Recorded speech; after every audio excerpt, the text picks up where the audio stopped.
काल जर आपण बघितलं तर सोमनाथ सूर्यवंशींच्या बाबतीत न्यायदंड अधिकाऱ्यांनी सांगितलेलं त्यांचा अहवाल आलेला आहे की सोमनाथ सूर्यवंशीला पोलीस स्टेशनमध्ये मारहाण झाली होती आणि मारहाण झाल्यानंतरच त्यांचा मृत्यू त्या ठिकाणी झाला।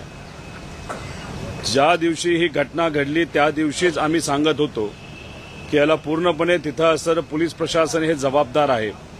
उगाचच तिथं सोमनाथ सूर्यवंशीला त्या ठिकाणी मारलं गेलं आणि त्याच्यात त्यांचा मृत्यू झाला। त्यावेळेसपासून आत्तापर्यंत आम्ही हेच सांगत होतो, पण सत्तेत असणारे मंत्री नेते हे नेहमी त्या ठिकाणी काही गोष्टी लपवण्याचा प्रयत्न तिथं करत होते।